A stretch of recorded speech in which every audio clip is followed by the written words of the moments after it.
Bapak Ibu yang terkasih di dalam Tuhan, puji Tuhan, senang kembali kami dapat bertemu dengan Bapak Ibu saudara yang terkasih. Walaupun kita masih beribadah secara online, tapi biarlah hidup kita, hati kita setiap hari selalu menyenangkan hati Tuhan. Amin. Baiklah Bapak Ibu yang terkasih di dalam Tuhan, mari kita angkat satu pujian. Tiada yang lain, hanya Tuhan Yesus saja yang sanggup menolong segala pergumulan dalam kehidupan kita.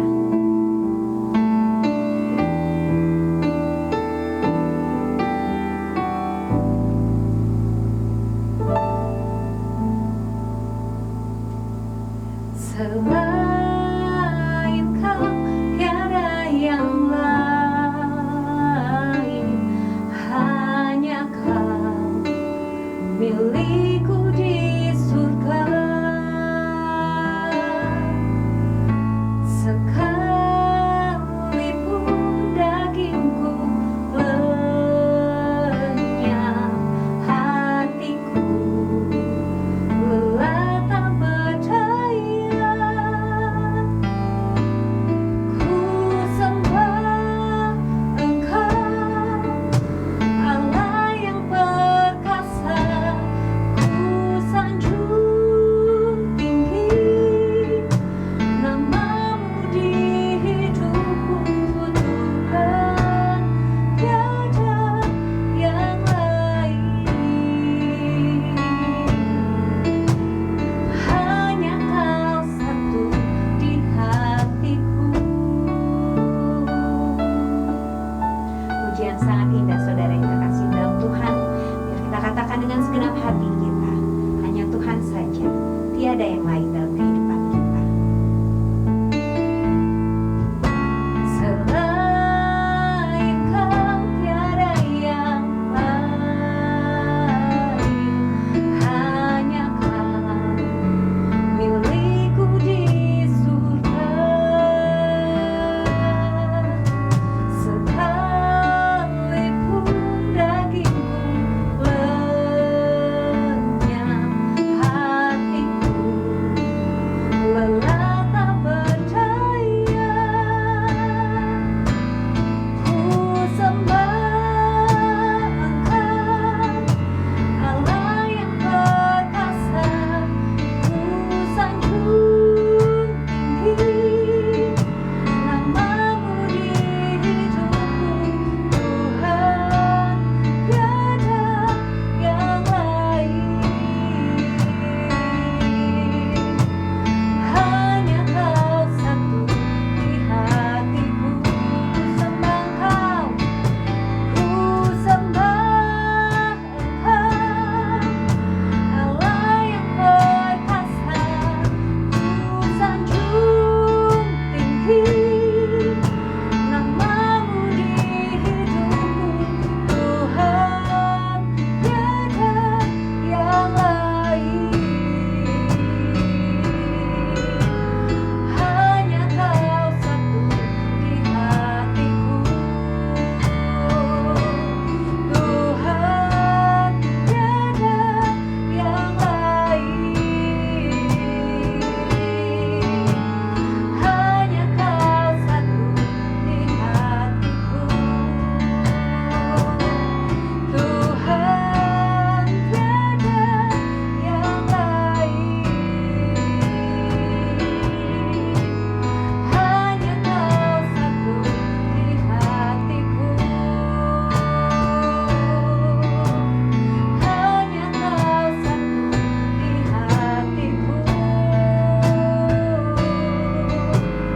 hanya Kau satu di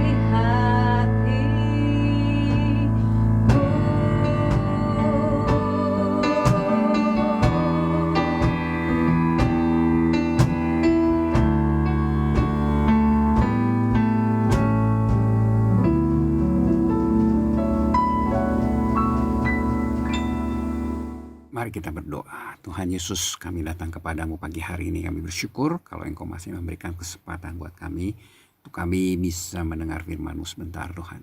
Kau urapi kami semua, layakkan kami agar kami boleh mengerti firman-Mu. Tuhan saja akan menolong kami dalam pemberitaan firman-Mu pada pagi hari ini. Dalam nama Tuhan Yesus Kristus kami sudah berdoa. Amin. Selamat pagi, shalom saudara sekalian yang dikasihi Tuhan, jemaat GPPI Sejahtera Bandung. Demikian juga untuk saudara-saudara semua dimanapun berada. Kita pagi hari ini masih berbicara mengenai kelemah lembutan. Karena tema kita bulan ini adalah kelemah lembutan dan kerendahan hati. Saudara, kelemah lembutan adalah kekuatan kasih dalam perkataan dan perbuatan. Inilah subtema kita. Pagi hari ini kita akan membaca satu ayat. Matius 5 ayat 5. Berbahagialah orang yang lemah lembut, karena mereka akan memiliki bumi. Ini adalah satu khotbah yang sangat terkenal, khotbah dari Tuhan Yesus Kristus, yaitu khotbah di bukit. Khotbah yang sangat luar biasa dan sangat hebat, ya, sehingga bisa dikatakan khotbah sepanjang masa. Saudara, kita tahu bahwa Tuhan Yesus, Allah yang turun ke dunia, digambarkan sebagai gembala yang baik yang selalu memelihara domba-dombanya. Dia mengangkat domba-domba, mencari domba-domba. Ya, dia memeliharanya dengan sangat baik. Dengan lembut. Dia juga mau merangkul anak-anak kecil yang murid-muridnya katakan mengganggu mereka. Tapi Tuhan Yesus memeluk mereka dengan erat. Demikian pula Allah Roh Kudus digambarkan dengan dalam bentuk burung merpati. Satu burung yang lemah lembut, yang manis. Ya, ini menunjukkan kehalusan, kebaikan. Satu sikap yang tidak kasar atau tidak keras, tidak jahat, tidak kejam. Ya, tetapi kita juga melihat bagaimana peristiwa yang terjadi di bait Allah ketika Tuhan Yesus dengan cambuk, dengan keras menghancurkan barang-barang dagangan orang-orang yang berdagang di bait Allah. Dan dengan kata-kata katakan, ya, kamu ini sudah mengotori, menghancurkan bait Allah. Dan Tuhan Yesus katakan, rubuhkan bait Allah ini, aku akan membangunnya dalam 3 hari. Apakah dengan peristiwa ini Tuhan Yesus masih menunjukkan kelemah lembutannya? Mari saudara kita lihat dulu pengertian dari kelemah lembutan. Apa itu yang dimaksud dengan kelemah lembutan? Ya, kelemah lembutan berasal dari kata praus atau prautes dalam bahasa Yunani. Dan Aristoteles mengartikan dalam 3 yang pengertian. Yang pertama adalah binatang yang dijinakan. Ya. Binatang yang dijinakan adalah satu binatang yang berhasil dilatih. Ya, dari binatang yang tidak berharga karena liar, berbahaya. Ya, dengan melatih binatang itu menjadi jinak sehingga dapat diajar dan mudah diatur dan sangat berharga. Kuda bisa digunakan untuk membawa atau menarik pedati itu karena dia sudah dilatih. Kuda juga bisa ditunggangi oleh kita karena sudah dilatih. Dia menjadi sangat berharga. Dan binatang-binatang yang ada, yang bermain di satu sirkus pun itu adalah binatang-binatang yang sudah dilatih. Menjadi sangat berharga, menghibur diri kita. Ya, itulah ya, pengertian yang pertama dari praus atau prautes atau kelemah lembutan. Yang kedua, ya, kelemah lembutan adalah satu sikap antara orgilotes, yaitu sikap gampang dan suka marah, dan aurkesia. Sama sekali tidak bisa marah, saudara. Jadi orang yang lemah lembut berada di antara sikap yang suka marah, gampang marah, dengan yang tidak bisa marah sama sekali. Atau dikatakan sebagai orang yang sabar, tidak suka marah sebetulnya, atau mengumbar marahnya. Namun bisa juga marah. Dia bukan tidak bisa marah, tetapi tidak suka marah. Ya. Dan dia tidak tinggal diam, terutama ketika dia melihat sesuatu yang tidak sesuai dengan apa yang Tuhan mau. Inilah pengertian yang kedua. Aristoteles juga mengatakan bahwa praus atau prautes itu merupakan lawan dari hypselokardia atau tinggi hati. Jadi orang yang lemah lembut adalah orang yang rendah hati, tidak sombong dengan kelebihannya, namun juga tidak minder dengan kekurangannya. Ya saudara, itulah pengertian yang ketiga dari prautes atau kelemah lembutan. Ya, ada kehendak, ada amarah tetapi terkendali, dan juga tidak minder. Ya, tidak minder saudara. Orang yang lemah lembut adalah orang yang bisa mengendalikan kehendaknya dan menundukkannya di bawah kehendak Tuhan. Artinya tidak diperbudak oleh kehendaknya. Dia bisa menerima keterbatasan dan kesulitan-kesulitan. Tidak mudah saudara mengumbar kehendak dia.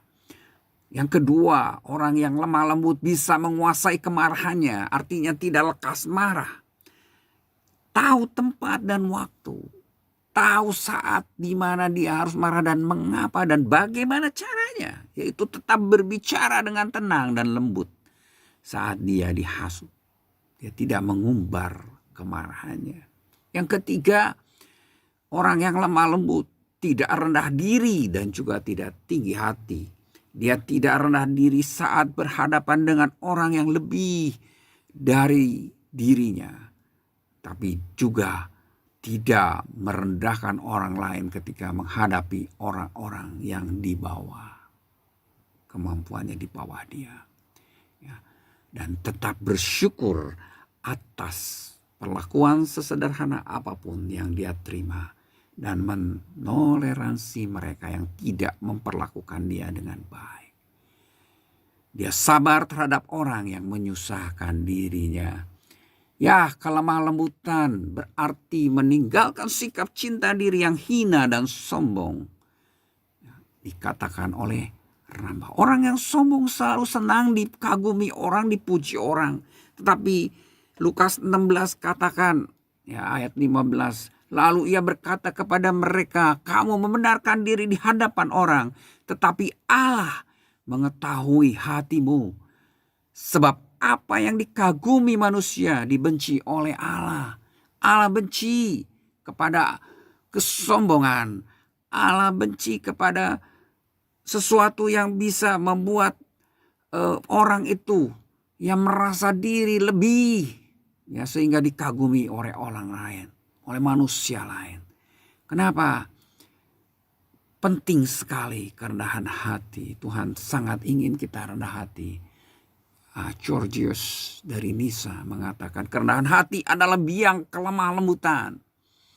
Ya, sungguh luar biasa.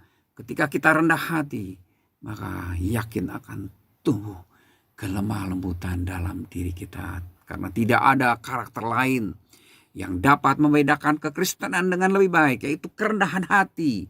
Itulah karakter yang membedakan kekristenan dengan orang-orang yang bukan Kristen. Hendaklah kamu, dikatakan di dalam Efesus 4 ayat 2, selalu rendah hati, lemah lembut, dan sabar. Itulah sebabnya ya, Paulus meminta kepada jemaat Efesus untuk selalu rendah hati, lemah lembut, karena itulah karakter orang-orang percaya. Ya, ini ada satu kisah saudara, seorang konduktor ya dari Italia yang sangat legendaris. Dia bernama Arturo Toscanini. Suatu saat dia memimpin satu latihan yang luar biasa ya, dan begitu rupa luar biasanya sampai ketika berhenti latihannya semua ya yang dipimpinnya berdiri dan bertepuk tangan, tetapi dia katakan bukan aku ya tetapi Beethoven. Ya, ini sama yang dikatakan oleh Yohanes Pembaptis dalam Yohanes 3 ayat 30 ketika dia melihat Tuhan Yesus. Dia katakan, "Ya harus semakin besar tetapi aku harus semakin kecil." Ya, itu adalah sikap rendah hati yang jelas kita bisa lihat. Orang yang besar tetapi mengatakan dia harus semakin besar. Ya, tetapi aku harus semakin kecil. Ya, untuk menjadi saksi Kristus kita perlu menjadi lemah lembut dan lebih rendah hati. Kenapa saudara? Kelemah lembutan adalah prinsip surgawi yang menggerakkan prinsip hidup sehari-hari. Ya. Kita perlu menerapkan prinsip surgawi ini di dalam kehidupan kita, kehidupan sehari-hari kita, yaitu kehidupan atau satu sikap yang dapat mengendalikan tindakan dan tanggapannya terhadap orang lain, tidak mudah dihasut dan lebih suka, lebih rela dilukai daripada melukai. Ya. Paulus juga menuliskan kepada jemaat di Kolose, karena itu sebagai orang-orang pilihan Allah yang dikuduskan dan dikasihinya, kenakanlah belas kasihan, kemurahan, kerendahan hati, kelemah lembutan dan kesabaran. Kolose 3 ayat 12. Ya, Paulus mengingatkan kita sebagai orang-orang pilihan Allah. Ya, orang-orang yang diminta untuk menjadi saksi Kristus, untuk mengenakan belas kasihan, untuk mengenakan kerendahan hati, untuk merendahkan kemurahan, mengenakan kemurahan dan kelemah lembutan. Supaya kita bisa menjadi saksi Kristus yang benar-benar efektif. Saudara, ada satu kisah ya, seorang yang bernama Booker Washington, ya, seorang pendidik, seorang penulis, seorang orator, seorang penasehat ya dari beberapa presiden Amerika Serikat. Ya, dia mengatakan satu saat, "Tidak apa-apa nyonya, ya, saya biasanya dengan senang hati melakukan hal yang sama untuk teman-teman saya." Ini dikatakan ketika seorang nyonya melihat ya Booker Washington yang adalah orang negro, dan dia menyuruh untuk ya nyonya ini untuk menyuruh untuk memotong kayu, membantu dia memotong kayu. Dan dengan segera Booker Washington membuka jasnya ya, bajunya, jasnya maksudnya, untuk segera turun tangan membantu nyonya itu. Ketika pelayan nyonya itu mengetahui siapa orang yang disuruh-suruh nyonya itu, dia katakan, ya nyonya itu katakan, "Aduh maaf, saya nggak tahu, saya nggak kenal." Ya maaf sekali, dia katakan, "Tidak apa-apa nyonya." Ini menunjukkan bahwa dia mengerti ya arti dari firman Tuhan yang mengatakan supaya setiap orang mengenakan perhiasan batinia. Tetapi perhiasanmu ialah manusia batini yang tersembunyi dengan perhiasan yang tidak binasa, yang berasal dari roh yang lemah lembut dan tenteram, yang sangat berharga di mata Allah. Petrus mengatakan dalam 1 Petrus 3 ayat 4 supaya kita menggunakan atau mengenakan perhiasan yang tidak binasa, yaitu perhiasan yang ada di dalam diri kita, yaitu manusia batiniah kita. Dan perhiasan itu berasal dari roh yang lemah lembut. Saudara, inilah kerendahan hati yang dalam bahasa Latinnya dikatakan humus atau tanah yang subur. Ya, Anthony Bloom ya dalam Living Prayer mengatakan kerendahan hati adalah humus dalam bahasa Latinnya. Satu ketenangan jiwa yang sempurna. Tidak mengharapkan apapun, tidak mempertanyakan apapun, tidak merasakan apapun yang dilakukan orang lain kepadanya. Dan ketenangan jiwa yang ada di dalam dirinya ditunjukkan oleh dirinya ketika tidak diberi pujian, ketika dipersalahkan atau dihina. Dan ini merupakan buah dari karya penyelamatan Yesus Kristus di kayu salib, di Kalvari, yang dinyatakan dalam diri mereka yang penuh, yang sepenuhnya tunduk kepada Roh Kudus. Ya, jadi kerendahan hati itu selalu seperti humus, tanah yang subur, selalu siap menerima benih, siap memberi kehidupan. Itulah kerendahan hati.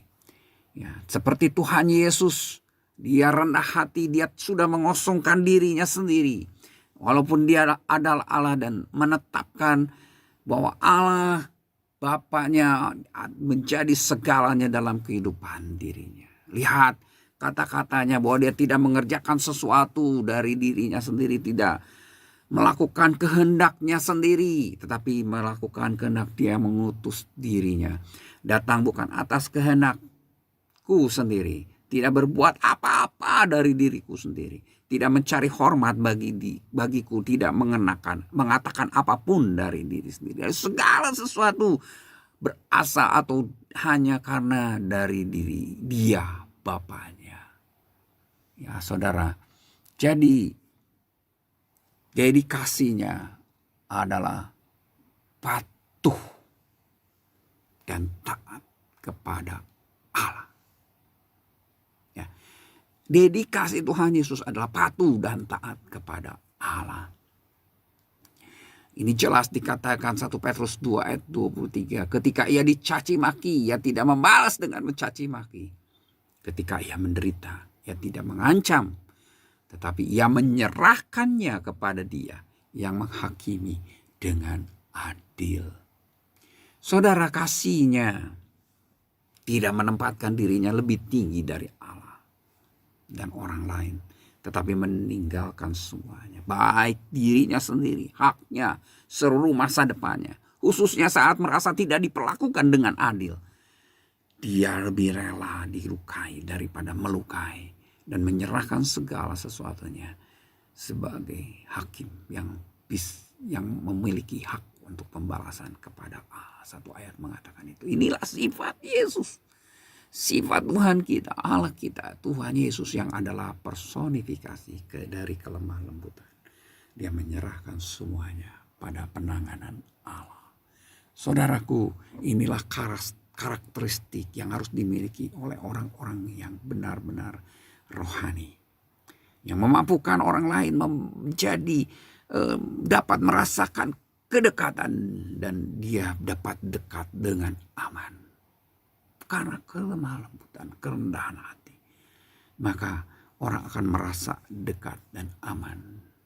Saudaraku, dikatakan di dalam 1 Timotius 6 ayat yang ke-11. Tetapi engkau hai manusialah, jauhilah semuanya itu, tapi kejarlah keadilan, ibadah, kesetiaan, kasih, kesabaran, dan kelembutan. Ya, karakteristik orang benar yang benar-benar rohani itu adalah kelemah lembutan, dan kelemah lembutan ini harus dikejar karena dia adalah buah roh. Satu sikap peka, satu sikap yang bisa memahami dan mementingkan orang lain. Ya, harus dikejar karena ada satu proses, buah itu dihasilkan dari satu proses pertumbuhan di mana buah ini bertumbuh dalam taman Roh Kudus. Jadi kelemah lembutan bukan sifat bawaan atau tempaan psikologis atau tumbuh sendiri dalam hati. Tetapi dia bertumbuh. Jadi ada satu proses yang membuat muncul menjadi buah. Dan bukanlah karunia yang diberikan begitu saja. Oleh sebab itu kejarlah kelembutan. Ya saudara, itulah pengertian dari kelemah lembutan. Nah, sekarang manfaat. Apa sih manfaat kelemah lembutan? Pertama, memulihkan, untuk memulihkan. Paulus katakan, aku Paulus seorang yang tidak berani bila berhadapan muka dengan kamu, tetapi berani terhadap kamu bila berjauhan. Aku memperingatkan kamu demi Kristus yang lemah lembut dan ramah. 2 Korintus 10 ayat 1. Ya, dia juga mengatakan dalam 2 Timotius 2 ayat 24 sampai 25. Sedangkan seorang hamba Tuhan tidak boleh bertengkar, tetapi harus ramah terhadap semua orang. Ia harus cakap mengajar, sabar, dan dengan lemah lembut dapat menuntun orang yang suka melawan. Sebab mungkin Tuhan memberikan kesempatan kepada mereka untuk bertobat dan memimpin mereka sehingga mereka mengenal kebenaran. Kita sebagai orang-orang yang percaya kepada Tuhan Yesus, menerima Tuhan Yesus, diminta untuk selalu mengingatkan orang-orang yang sudah menyimpang dari jalan Tuhan. Ya, hanya dikatakan harus dengan lemah lembut. Kenapa? Karena seorang hamba Tuhan tidak boleh bertengkar. Tapi dengan lemah lembut menuntun orang yang suka melawan. Dan memimpin mereka sehingga mereka mengenal kebenaran. Tidak semua orang di bawah kita atau di bawah pimpinan kita itu baik-baik saja, taat saja. Tapi dia bisa melawan. Dan Tuhan mau kita dengan lembut memperingatkan mereka, menuntun orang yang suka melawan itu untuk mengenal kebenaran, saudara. Ya, Galatia 6 ayat 1 mempertegas hal ini. Saudara-saudara, sekalaupun seorang kedapatan melakukan suatu pelanggaran, maka kamu yang rohani. Ya, kita yang rohani harus memimpin orang itu ke jalan yang benar dalam roh lemah lembut. Sambil menjaga dirimu sendiri supaya kamu juga jangan kena pencoba. Kita tidak boleh terprovokasi, terhasut tadi. Ya, orang yang lemah lembut tidak mudah dihasut. Sehingga kita jatuh dalam pencobaan ketika kita melihat seseorang melakukan pelanggaran. Tapi kita yang rohani harus memimpin orang itu ke jalan yang benar dalam roh lemah lembut. Ya. Titus 3 ayat 2 maaf. Ya, dikatakan janganlah mereka memfitnah. Janganlah mereka bertengkar. Tapi hendaklah mereka selalu ramah dan bersikap lemah lembut terhadap semua orang. Tuhan mau supaya kita lemah lembut terhadap semua orang. Karena hanya orang yang lemah lembut yang dapat melakukan pekerjaan pemulihan, saudara. Apa yang dikatakan Amsal 15 ayat 1, jawaban yang lemah lembut meredakan kegeraman, tetapi perkataan yang pedas membangkitkan marah.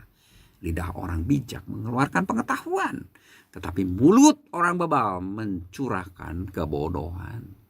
Kalau kita terpancing ya untuk marah-marah, untuk mengatakan perkataan-perkataan kasar, maka kita menjadi orang bebal yang mencurahkan kebodohan.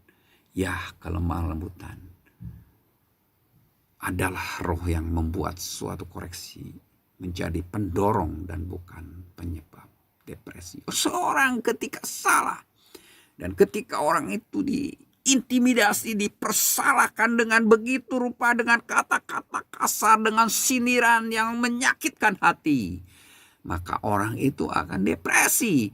Tetapi dengan kelemah lembutan, dengan jawaban yang lemah lembut, dengan kesabaran, ya, kata-kata yang baik, maka koreksi itu menjadi sebuah pendorong dan bukan penyebab depresi. Apa yang akan kita dapat? Respect. Kita akan mendapatkan respect ketika kita mengatakan atau menegur seseorang dengan lemah lembut.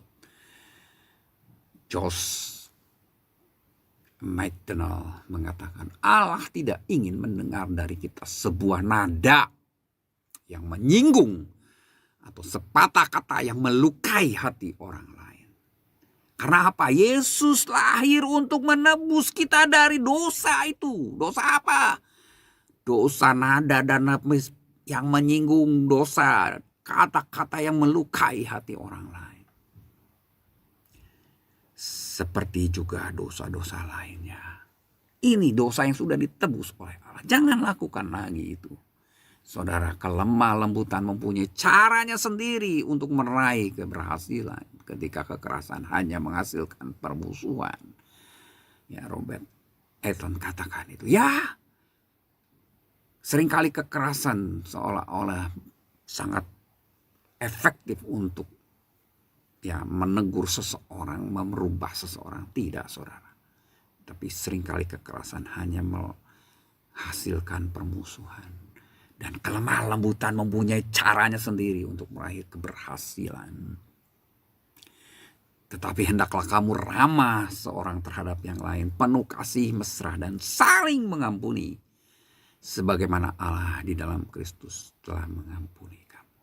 Ya, orang yang ramah, orang yang punya kasih mesra, dia akan mengampuni. Seperti Kristus yang sudah mengampuni. Dan ketika kita lemah lembut, maka sebetulnya kita tidak kehilangan kekuatan. Ya, kelemah lembutan tidak kehilangan kekuatannya, saudara. Kemenangan karena kelemah lembutan justru lebih bertahan daripada kemenangan karena kekerasan. Ingat, kemenangan karena kelemah lembutan itu lebih bertahan daripada kemenangan karena kekerasan. Ya. Kemudian selain untuk pemulihan, lihat. Kau berikan padaku perisai keselamatanmu. Tangan kananmu menyokong aku. Kelemah lembutanmu membuat aku besar. Kelemah lembutan akan membuat kita besar. Itu adalah manfaat kelemah lembutan yang kedua. Ya, kelemah lembutan adalah dasar bagi karakter mulia sejati yang membuat orang-orang disebut sebagai seorang yang gentleman. Karena orang gentleman akan menunjukkan kepedulian terhadap orang lain dan menunjukkan hikmat dalam penguasaan dan pengendalian diri. Itulah manfaat kelemah lembutan yang kedua. Dan yang ketiga,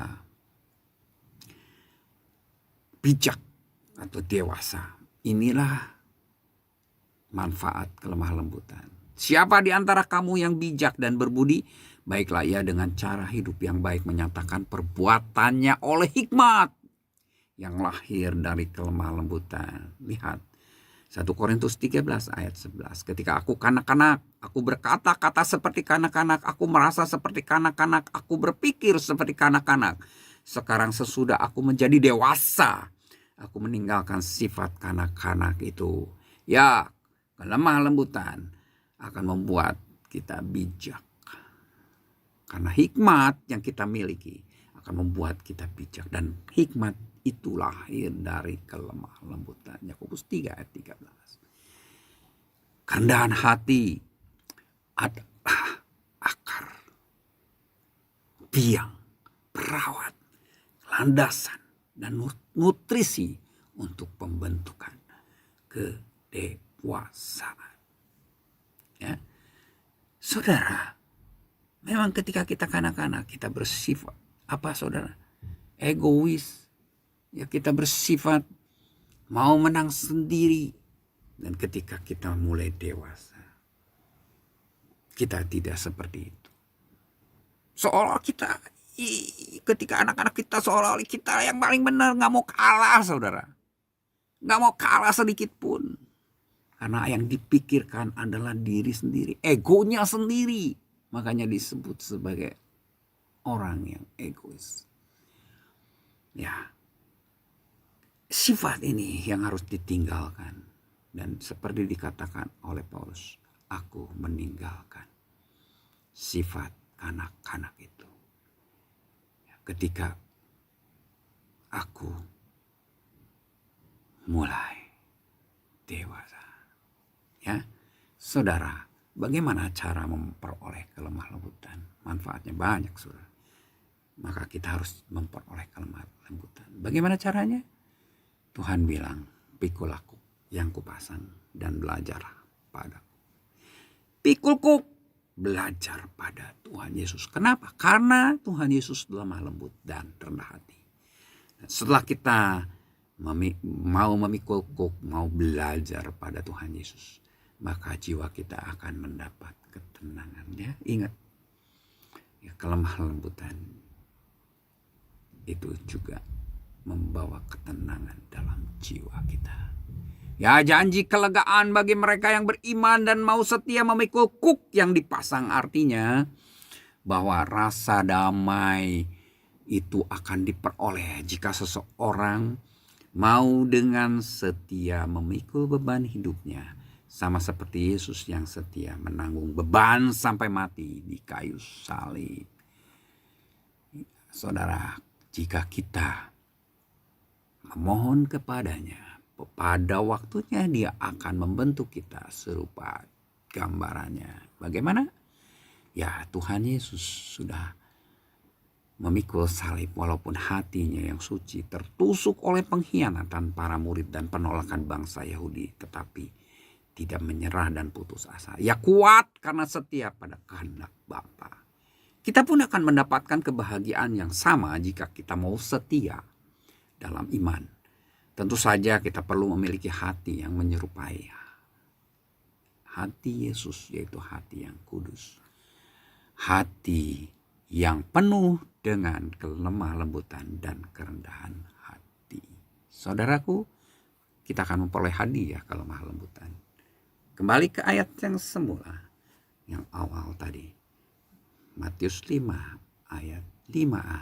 Berbahagialah orang yang lemah lembut. Orang yang lemah lembut akan mendapatkan kebahagiaan. Dia berbahagia, dia diberkati, itu yang pertama. Dan kemudian karena mereka akan memiliki bumi. Di dalam ayat yang 5b, inilah yang kedua. Berkuasa di bumi ini. Ya, mewarisi bumi, saudara. Apa sih mewarisi bumi? Ya, mewarisi bumi berarti hidup sangat kaya, tidak merasa kekurangan. Artinya sangat penuh dan sangat bebas, bisa menikmati segala sesuatu yang di bumi ini. Ya, dengan benar tentu yang menikmatinya. Ya, kalau orang yang mementingkan diri sendiri tidak dapat mewarisi bumi, saudara. Sebagian kecil dari bumi yang mereka menangkan malah menguasai mereka dan menjadikan mereka hambanya dalam beberapa hal. Misalnya keuangan. Uang akan bisa memperbudak mereka. Sementara harta membuat mereka menjadi tidak tenang dan membangkitkan nafsu dan kecemburuan mereka. Saudaraku, ya, Mazmur katakan dalam Mazmur 25 ayat 12 sampai 14. Siapa lagi yang bisa memiliki bumi? Adalah orang yang takut akan Tuhan. Ya, orang yang lemah lembut adalah orang yang juga takut akan Tuhan. Dan Tuhan akan menunjukkan jalan yang harus dipilihnya. Dan orang itu sendiri akan menetap dalam kebahagiaan. Bersama siapa, saudara? Dan anak cucunya akan mewarisi bumi. Ya, ketika kita memiliki rasa takut akan Tuhan, lemah lembut, rendah hati, maka kita akan mewarisi bumi. Kenapa sih mesti di bumi? Ya, Allah belum selesai, saudara, dengan bumi ini. Allah akan mendirikan kerajaannya di atas bumi ini. Kerajaan 1000 tahun itu di atas bumi. Karena kekristenan bukanlah suatu penolakan untuk menghadapi persoalan-persoalan dunia. Dan Allah menciptakan bumi ini. Dia akan mengadakan kebenarannya di sini, di atas bumi ini. Ya, di atas bumi ini kebenaran Allah harus dinyatakan. Syaratnya, kuduskanlah Kristus. 1 Petrus 3 ayat 15. Tetapi kuduskanlah Kristus di dalam hatimu sebagai Tuhan. Dan siap sedialah pada segala sesuatu untuk memberi pertanggungjawaban pertanggungan jawab kepada tiap-tiap orang yang meminta pertanggungan jawab dari kamu tentang pengharapan yang ada padamu. Tetapi haruslah dengan lemah lembut dan hormat. Pertanggungjawaban iman kita harus dilakukan dengan hormat dan lemah lembut. Dengan jalan mengubah kita, ya, Tuhan memberikan bumi ini. Kita tidak dapat menciptakan sesuatu masyarakat yang baik, suatu masyarakat yang baru, tanpa manusia yang baru di dalamnya. Ya, manusia baru adalah orang yang diberkati Allah karena ia miskin di hadapan Allah. Ia lemah lembut, berduka cita atas dosa, dan karena ia mencintai kebenaran, membenci ketidakadilan. Allah memberkati dia karena ia rendah hati. Ia rendah hati karena Allah telah mengubah kehidupannya menjadi manusia baru. Ingat Kejadian 1 ayat 26, 28. Rencana Allah semula menciptakan manusia adalah supaya mereka berkuasa atas seluruh binatang di seluruh bumi. Kemudian juga Allah memberkati mereka dan berfirman kepada mereka untuk beranak cucu bertambah banyak, memenuhi bumi, menaklukkan bumi, berkuasa atas seluruh binatang di bumi, saudara. Ya, jadi kita melihat kelemah lembutan itu adalah satu ekspresi ganda. Karena kepercayaan dan penyerahan penuh kepada Allah. Karena dikuasai oleh kehendak Allah. Ada satu kekuatan dalam kendali. Kendali siapa? Kendali Allah. Ya. Artinya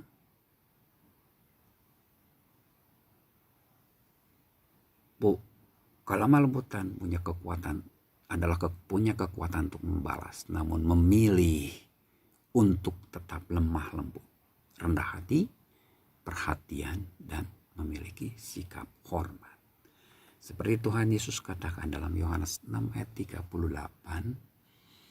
sebab aku telah turun dari surga bukan untuk melakukan kehendakku, tetapi untuk melakukan kehendak Dia yang telah mengutus aku. Ayat 39, maka ia maju sedikit lalu sujud dan berdoa kepadanya, ya Bapakku, jikalau sekiranya mungkin biarlah cawan itu lalu daripadaku. Tetapi janganlah seperti yang ku kehendaki, melainkan seperti yang engkau kehendaki.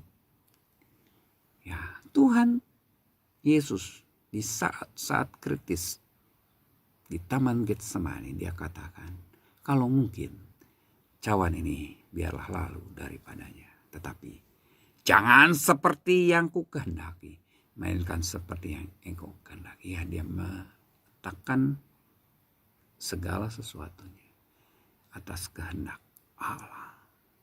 Ya, itulah kekuatan dalam kendali Allah. Saudara, kelemah lembutan adalah kekuatan terkuat di dunia sebagai perlengkapan serdadu Allah atau para imam. Itu dikatakan oleh Alexander McLaren. Ya, artinya apa, saudara? Artinya seorang yang lemah lembut itu kuat dan berani karena tidak mudah dihasut atau diprovokasi. Seorang yang lemah lembut adalah sangat teguh, tidak menonjolkan diri sehingga tidak mengancam orang. Bahkan dikatakan terlalu kuat sehingga ia tidak perlu membalas kembali untuk membela diri, bahkan kehormatan atau hak-haknya sekalipun. Pertengkaran terjadi karena kita membela diri. Seringkali kita tidak mau mengalah dan terjadilah pertengkaran itu. Bukan respek yang kita peroleh, tetapi kebencian, permusuhan yang terjadi. Oleh sebab itu, ya walaupun sering dianggap enteng, ya, orang yang lemah lembut itu. Karena lemah, karena penakut katanya dianggapnya. Ya, itu adalah orang atau pikiran orang-orang dunia. namun justru dirancang untuk memiliki segala sesuatu, yaitu mewarisi bumi. Sebagai kata-kata penutup ya, kelemah lembutan adalah mengendalikan sepenuhnya hawa nafsu alamiah kita. Kita memiliki hawa nafsu, setiap orang. Dan ketika kita memiliki kelemah lembutan atau protes, kita memperlakukan orang lain dengan penuh hormat, menegur tanpa dendam. Kita bisa saja membantah, tapi bukan dengan sikap yang tidak toleran. Kita dapat menghadapi kebenaran tanpa dendam. Kita bisa marah, tetapi menentang dosa. Kita bersikap lemah lembut, tetapi tidak lemah. Itu yang dikatakan oleh William Barclay. Ya, kelemah lembutan adalah kasih yang mewujud dalam suara dan tingkah laku yang manis dari kasih. Kita tahu betapa pentingnya kelemah lembutan, terutama di dalam pemulihan yang merupakan tugas kita. Kita harus membawa orang ke jalan kebenaran, menuntun orang ke jalan kebenaran. Bukan dengan kata-kata kasar, dengan sikap yang arogan, dengan satu tindakan yang membuat atau mengintimidasi orang. Kata-kata yang mengintimidasi orang, yang membuat orang menjadi depresi, tetapi yang mampu membangun orang itu, menuntun orang itu mengenal kebenaran Allah. Kelemah lembutan juga membuat kita dewasa karena memiliki hikmat yang memang diberikan oleh kelemah lembutan, yang berasal dari kelemah lembutan, yang membuat kita besar kelemah lembutan itu.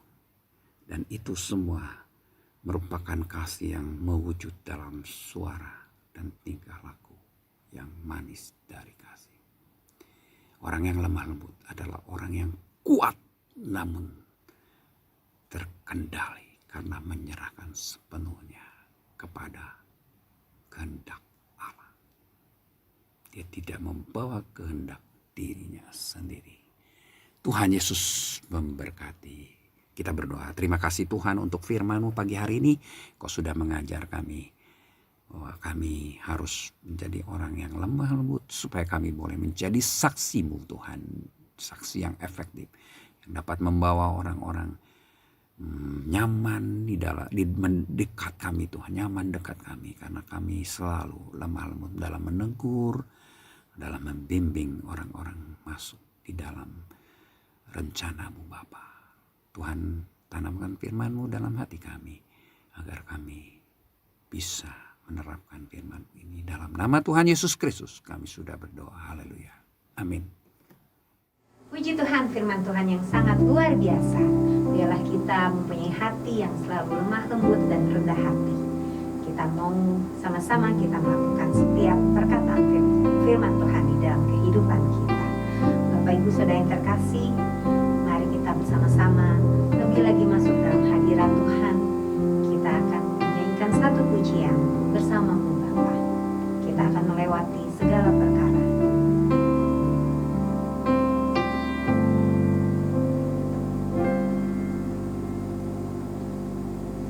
Engkau ada bersamaku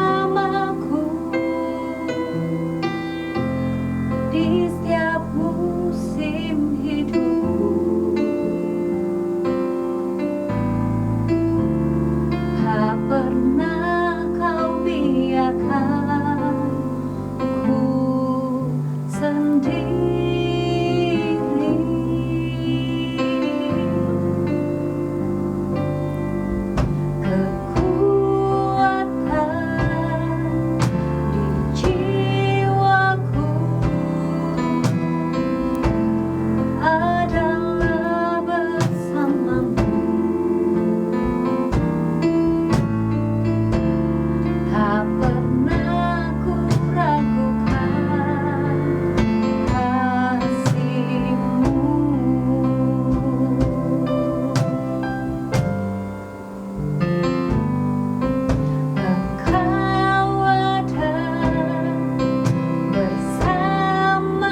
Shalom. Ya, selamat pagi, selamat beribadah. Saudara-saudara yang dikasihi Tuhan dan pemirsa sekalian yang mengikuti ibadah pagi hari ini. Gimana? Semua sehat? Ya, puji Tuhan. Tadi kita sudah mengikuti firman Tuhan yang disampaikan oleh Bapak Yusak. Ya, temanya masih lemah lembut dan rendah hati, ya. Kita anak-anak Tuhan harus selalu rendah hati dan lemah lembut. Ya, seperti minggu pertama kemarin Bapak Gembala juga menyampaikan yaitu rendah hati dan lemah lembut. Pagi hari ini kupasan dari Bapak Yusak begitu jelas di mana kalau kita ini lemah lembut dan rendah hati itu sangat bermanfaat bagi kita anak-anak Tuhan, ya. Dan memang anak-anak Tuhan harus lemah lembut dan rendah hati sehingga ada pemulihan. Ya, ada pemulihan di dalam hidup kita dan kita juga bisa memulihkan orang lain, ya. Orang lain bisa kita pulihkan. Mereka yang sudah malas, yang sudah undur dari Tuhan, kita bisa datangin, kunjungin, kita doakan sehingga dia bisa dipulihkan kembali. Dan juga membuat kita ini besar. Ya, besar apa? Besar imannya. Kita beriman dengan sungguh-sungguh kalau kita lemah lembut dan rendah hati, ya. Dan lebih dari itu, kalau kita lemah lembut dan rendah hati, manfaatnya kita menjadi bijak, ya. Tidak seperti anak-anak karena kita dewasa imannya, bertumbuh dan berbuah, yaitu kita menjadi orang yang bijak. Nah, kalau kita bijak, kita juga menjadi orang yang berharga, terlebih berharga di mata Tuhan. Amin. Nah, dan kita semua akan mewarisi bumi. Puji Tuhan. Ya, atas nama Gembala dan Jemaat Tuhan GPP Sejahtera, kami mengucapkan terima kasih kepada Bapak Yusak yang sudah menyampaikan firman Tuhan pagi hari ini. Nah, Bapak Ibu Saudara, mari kita sehati berdoa. Bapa, di dalam nama Tuhan Yesus, kami mengucap syukur dan terima kasih buat firman-Mu. Pakai terus hamba-Mu Bapak Yusak menjadi alat saluran berkat-Mu. Berkati rumah tangganya, berkati juga pekerjaannya. Tuhan, kami juga berdoa buat seluruh jemaat Tuhan GPP Sejahtera dan seluruh pemirsa yang mengikuti ibadah online pada pagi hari ini. Tuhan, tutup bungkus mereka dengan kuasa darah-Mu, tutup bungkus dengan kuasa Roh Kudus-Mu, pagari lindungi dimanapun anak-anak-Mu berada. Jauhkan dari virus-virus yang jahat, virus-virus di udara ini, yaitu virus COVID-19 yang bermacam-macam jenisnya, tetapi kami percaya kalau kami dekat kepada Tuhan Yesus, kami selalu dilindungi. Seperti seorang anak kecil yang selalu pegang tangan ayahnya, dia aman dari segala sesuatu. Terima kasih Tuhan, terima kasih. Tuhan mengingat saat ini di mana-mana, di kota-kota besar maupun di desa-desa, kabupaten-kabupaten, banyak yang terkapar oleh virus corona. Karena pasca Hari Raya Idul Fitri, banyak yang menderita, bahkan para dokter, para medis pun sampai tertular, bahkan tidak sedikit yang meninggal. Yang jelas di Jawa Tengah atau di Demak, sehingga kekurangan para dokter, para medis dan harus didatangkan dari Semarang.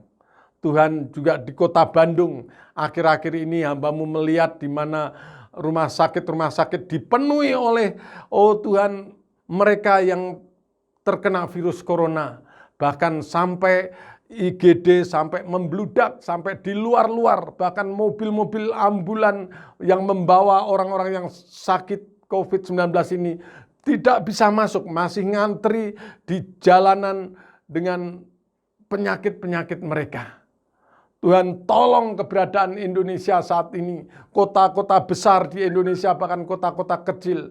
Ampuni Tuhan seluruh bangsa Indonesia, pemimpin-pemimpin kami, ampuni Tuhan, di mana mereka tidak taat anjuran pemerintah untuk melakukan protokol kesehatan. Tuhan ampuni mereka Tuhan. Jamah mereka, pakai para dokter, para medis Tuhan. Berikan kesehatan, kekuatan, dan semangat dalam menjalankan tugas-tugas mereka. Terima kasih Tuhan, terima kasih. Kami serahkan ke dalam tangan-Mu Tuhan negeri ini. Virus corona ini Tuhan.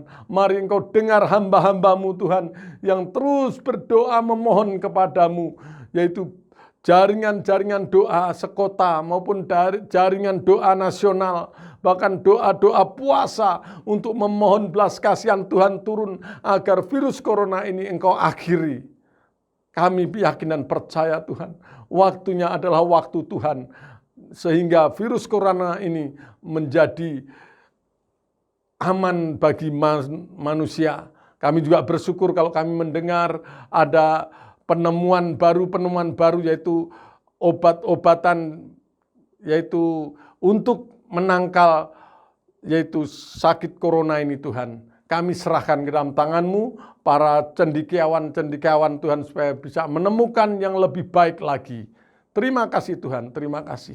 Kami juga berdoa buat Bapak Gembala, Bapak Pendeta Herman Diarja. Pakai terus Tuhan menjadi alat saluran berkat-Mu untuk menggembalakan domba-domba-Mu GPPI Sejahtera. Tambahkan hikmat, Kau berkati keluarganya, Kau berkati apa yang menjadi kebutuhan-kebutuhannya. Tuhan kami juga berdoa buat Pak Hasan Tuhan, berkati Pak Hasan supaya mendapat proyek-proyek Tuhan di Bandung atau di Jakarta, bahkan di Jawa Barat Tuhan, Engkau sanggup memberikan Tuhan ladang-ladang buat Bapak Hasan ini Tuhan. Berkati juga Cynthia, pakai terus Cynthia menjadi alat saluran berkat-Mu Tuhan. Berkati masa mudanya, Tuhan berkati masa depannya juga. Berkati pendamping hidup yang takut akan Tuhan, yang sepadan. Tuhan juga memberkati Ibu Minu, jamah dan sembuhkan sakit penyakit Ibu Minu Tuhan. Kami yakin dan percaya, mujizat masih ada sampai saat ini. Tuhan sanggup menyembuhkan secara total sehingga pulih seperti semula. Bagi Tuhan tiada perkara yang mustahil. Darah Yesus, bilur biru Tuhan Yesus, itu yang menyembuhkan. Terima kasih Tuhan, terima kasih. Jamah berkati juga sembuhkan Bapak Livaing dari sakit penyakit ginjalnya. Dalam nama Tuhan Yesus. Dalam nama Tuhan Yesus. Bilur-bilur Tuhan Yesus menyembuhkan Bapak Livaing. Tuhan Yesus juga menjamah juga Ekel, anak dari Ibu Koni, sehingga ada kemajuan, kesehatannya, pertumbuhannya. Dalam nama Tuhan Yesus. Begitu juga Niko di Purwakarta, putra dari Bapak Dr. Hari. Tuhan jamah, Tuhan sembuhkan, berkati supaya ada kemajuan, ada perubahan yang lebih baik lagi. Terima kasih Tuhan, terima kasih. Pakai seluruh pelayan-pelayan Tuhan GPPI Sejahtera, guru-guru sekolah minggu, para pemain musik, pemimpin-pemimpin pujian Tuhan. Kau berkati kesehatan, Kau berkati damai, sukacita, sejahtera yang daripada-Mu. Tuhan kami juga berdoa buat pemerintah Republik Indonesia. Tuhan berkati Bapak Presiden, Wakil Presiden. Dalam program-programnya Tuhan kami serahkan ke dalam tangan-Mu. Tuhan kami juga berdoa agar Tuhan Yesus, Kemenkumham segera menyusun draft revisi Undang-Undang ITE untuk nantinya akan disampaikan ke DPR supaya tidak ada lagi multi tafsir, pasal karet dan kriminalisasi. Tuhan kami juga berdoa agar RUU pemindahan ibu kota negara dapat segera disahkan oleh DPR sehingga peletakan batu pertama Istana Presiden bisa dilakukan pada tahun 2021 ini sesuai dengan rencana. Tuhan kami juga berdoa untuk jumlah pengangguran di seluruh Indonesia Tuhan. Bulan Februari ini Tuhan tercatat lebih dari 80 juta orang, bahkan hampir 9 juta yang menganggur Tuhan. Berkati perekonomian Indonesia agar cepat pulih sehingga investor mau berinvestasi di Indonesia. Terima kasih Tuhan, terima kasih. Kami juga bersyukur kalau banyak pasien-pasien COVID-19 yang Tuhan sudah jamah dan sembuhkan. Tambahkan Tuhan kesembuhan para pasien-pasien ini. Pakai terus para dokter, para medis sebagai garda di depan Tuhan. Berkati, lindungi, berikan kesehatan dan semangat dalam menjalankan tugas. Kami juga berdoa Tuhan buat TNI dan Polri dalam membantu, dalam membentengi negara ini. Baik mengatasi dalam COVID-19 maupun juga memberantas teroris-teroris, baik di Poso, di mana-mana, bahkan di Papua juga Tuhan, supaya Tuhan OPM ini menyerahkan diri kepada NKRI dan bergabung dengan NKRI, sehingga bersama-sama membangun Papua. Terima kasih Tuhan, segala puji dan hormat dan syukur hanya bagi Engkau. Dalam nama Bapa, Putra, dan Roh Kudus, dalam nama Tuhan Yesus kami sudah berdoa dan mengucap syukur. Haleluya, amin. Nah, Bapak Ibu sekalian yang dikasihi Tuhan, tetap protokol kesehatan dilakukan. Kalau tidak perlu-perlu jangan keluar, di rumah saja. Karena di Kota Bandung sekarang zona merah. Ya, di sana sini banyak yang terkapar, baik guru, baik hamba Tuhan, baik itu karyawan. Ya, kita dengar sekarang di Gedung Sate Gubernuran sekarang juga lagi lockdown, tutup karena ada karyawan-karyawannya yang terkena COVID-19. Jadi kita tetap lakukan protokol kesehatan. Dan jangan lupa persembahkan persembahan Bapak Ibu Saudara, persembahan syukur, persembahan tatangan, persembahan kolekte, ataupun juga perpuluhan di rekening yang ada di layar Anda. Ya, waktu selanjutnya saya serahkan Bapak Pendeta Herman untuk tutup dan doa berkat. Amin.